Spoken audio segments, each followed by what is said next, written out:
నియోజకవర్గాల పునర్విభజనపై కేంద్రం కీలక ప్రతిపాదనలు చేసింది. లోక్సభ స్థానాలను 850కి పెంచాలని ప్రతిపాదించింది. రాష్ట్రాలకు 815 లోక్సభ స్థానాలు, కేంద్రపాలిత ప్రాంతాలకు 35 లోక్సభ స్థానాలు ఉంటాయి. ఈ మేరకు రాజ్యాంగ సవరణ బిల్లుపై ఎంపీలకు సమాచారం అందింది మోదీ సర్కార్. ఎల్లుండి నుంచి ప్రారంభం కానున్న పార్లమెంటు ప్రత్యేక సమావేశాల్లో మహిళా రిజర్వేషన్ చట్ట సవరణ బిల్లుతో పాటు నియోజకవర్గాల పునర్విభజన రాజ్యాంగ సవరణ బిల్లు తీసుకురానుంది మోదీ సర్కార్.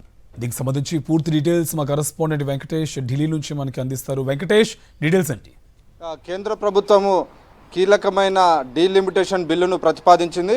డీలిమిటేషన్ బిల్లును ఎంపీలందరికీ కొద్దిసేపటి కిందటే సర్క్యులేట్ చేసింది. సో కేంద్ర న్యాయశాఖ మంత్రి అర్జున్ రామ్ మేఘ్వాల్ పేరుతో ఈ బిల్లు తయారైంది. సో ఈ డీలిమిటేషన్ ప్రకారం లోక్సభ స్థానాలన్నీ కూడా దేశంలో ప్రస్తుతం ఉన్నటువంటి 543 నుంచి 850కి చేరబోతున్నాయి. సో అందులో 815 లోక్సభ సీట్లను రాష్ట్రాలకు, 35 లోక్సభ సీట్లను కేంద్ర పాలిత ప్రాంతాలకు కేటాయిస్తున్నట్టుగా బిల్లులో ప్రతిపాదించినటువంటి పరిస్థితి. సో ప్రస్తుతం అందుబాటులో ఉన్నటువంటి సెన్సస్ ప్రకారమే ఈ పూర్తి డీలిమిటేషన్ జరుగుతుందని కేంద్ర ప్రభుత్వం బిల్లులో ప్రతిపాదించింది. సో రెలవెంట్ సెన్సస్ ఫిగర్స్ అనేటువంటి మాటను వాడింది. సో అందులో 2011 జనాభా లెక్కల ప్రకారం వెళ్తారా, లేకుంటే 1971 ప్రకారం వెళ్తారా అన్న దానిపైన నిర్దిష్టమైనటువంటి సంవత్సరాన్ని మాత్రం పేర్కొనలేదు. సో ఈ అంశంపైనే పెద్ద ఎత్తున రాష్ట్రాల మధ్య, అనేక పార్టీల మధ్య వివాదం ఉంది. సో ఆ నేపథ్యంలో కేంద్ర ప్రభుత్వం చాకచక్యంగా ఆ అంశాన్నే లేకుండా రెలవెంట్ ఫిగర్స్ అనేటువంటి విషయాన్ని అందులో నిర్దేశించింది. సో పార్లమెంటు చేసినటువంటి చట్టంకి అనుగుణంగా నిర్దేశించినటువంటి జనాభా లెక్కల ప్రకారం దీన్ని డీలిమిటేషన్ చేస్తున్నట్టుగా కేంద్ర ప్రభుత్వం ఆ బిల్లులో ప్రతిపాదించింది. సో మొత్తానికి ఈ నెల 16 నుంచి, అంటే ఎల్లుండి నుంచి పార్లమెంటు ప్రత్యేకంగా సమావేశం కాబోతుంది. ఈ సమావేశాల్లోనే ఈ బిల్లును ఇప్పటికే కేంద్ర ప్రభుత్వం అంతా కూడా పూర్తి ప్రక్రియనంతా పూర్తి చేసినటువంటి పరిస్థితి మనం చూసాం. ఒకవైపు ప్రధానమంత్రి నరేంద్ర మోడీ కూడా ఈ అంశం గురించి గత వారం 10 రోజుల నుంచి భారీ ఎత్తున అనేక ప్రసంగాల్లో ఈ అంశాన్ని ఉటంకిస్తున్నారు. మహిళలకు రిజర్వేషన్ కల్పిస్తూ తీసుకొచ్చాము ఈ బిల్లుని. సో ఆ మేరకు దేశంలో ఉన్నటువంటి లోక్సభ సీట్లను కూడా పెంచుతున్నాం కాబట్టి ఆ మేరకు అన్ని రాజకీయ పార్టీలన్నీ కూడా ఈ బిల్లుకు మద్దతు ఇవ్వాలని విజ్ఞప్తి చేస్తున్నారు. సో మహిళా రిజర్వేషన్ అంశాన్ని కూడా ఈ డీలిమిటేషన్ బిల్లులో కేంద్ర ప్రభుత్వం కలిపింది. సో ఆ నేపథ్యంలో ఈ బిల్లును వ్యతిరేకించలేనటువంటి పరిస్థితి ఇతర వ్యతిరేకిస్తున్నటువంటి రాజకీయ పార్టీలకు ఏర్పడినటువంటి అగత్యం ఏర్పడింది. సో మొత్తానికి డీలిమిటేషన్ ద్వారా మహిళా రిజర్వేషన్ బిల్లును కూడా కేంద్ర ప్రభుత్వం ముందుకు తీసుకొస్తుంది. సో 1/3 ఆఫ్ ది సీట్స్ అన్నిటిని కూడా మహిళలకు కేటాయిస్తూ కేంద్ర ప్రభుత్వము ఒక బిల్లును కొద్దిసేపటి కిందటే ప్రతిపాదించినటువంటి పరిస్థితి మనం చూస్తున్నాం. సో మొత్తానికి చాలా చారిత్రాత్మకమైనటువంటి బిల్లుగా కేంద్ర ప్రభుత్వం చెప్తోంది.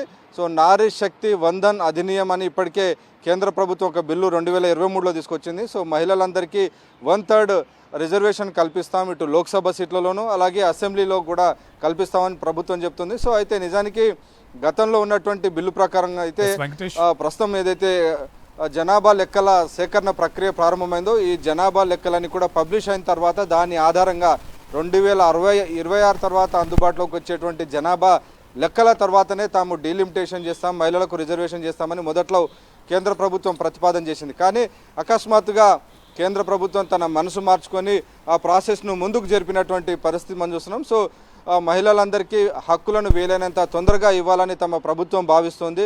నిజానికి కాంగ్రెస్ సహా అనేక విపక్ష పార్టీలు మహిళా రిజర్వేషన్ను వెంటనే అమలు చేయాలని గతంలో డిమాండ్ చేశాయి. కాబట్టి విపక్షాల విజ్ఞప్తులన్నీ కూడా తాము పరిగణలోకి తీసుకొని ఆ బిల్లుకు సంబంధించినటువంటి రూపకల్పన చేశాము. సో ఆ నేపథ్యంలో ఈ బిల్లుకు మద్దతు ఇవ్వాలని అన్ని రాజకీయ పార్టీలను ప్రధానమంత్రి సంబంధించినటువంటి అఫీషియల్ ప్రక్రియ కొద్దిసేపటి కిందటే ప్రారంభమైంది. వెంకటేష్, ఈ మహిళా బిల్లుకి సంబంధించి విపక్షాలన్నీ కూడా వ్యతిరేకిస్తున్నాయి. ఇప్పుడు కాదు, తరువాత పెట్టొచ్చు కదా, తరువాత వాటిని ప్రవేశపెట్టండి అని చెప్తున్నాయి. సో ఈ తరుణంలో దానికి సంబంధించి డీటెయిల్స్ ఏంటి?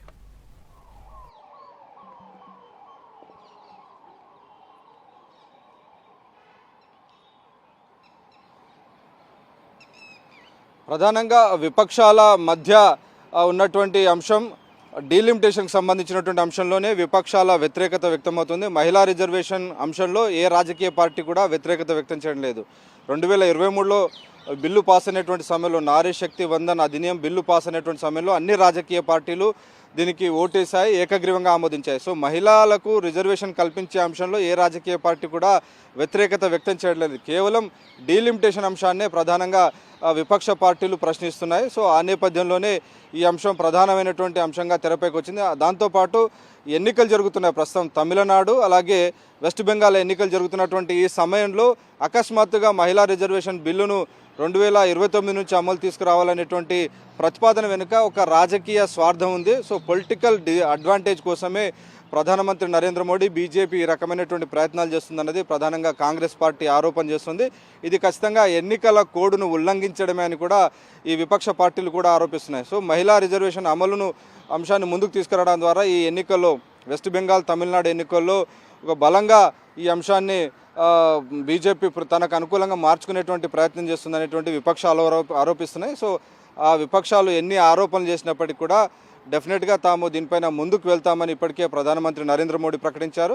సో డీలిమిటేషన్ జరగాలంటే ఖచ్చితంగా మహిళా రిజర్వేషన్ అమలు కావాలంటే ఆ మేరకు డీలిమిటేషన్ బిల్లు ద్వారా దేశంలో ఉన్నటువంటి లోక్సభ సీట్ల సంఖ్యను పెంచాలి. ప్రస్తుతం ఉన్నటువంటి 543 నుంచి 850కి పెంచాలి. సో ఆ మేరకు డీలిమిటేషన్ కూడా ఇందులో క్లబ్ చేయడం ద్వారా విపక్షాలు ముందుకు వెనక్కి వెళ్ళలేనటువంటి ఒక అగమ్య గోచరమైనటువంటి పరిస్థితిని విపక్షాలకు కేంద్ర ప్రభుత్వం సృష్టించింది.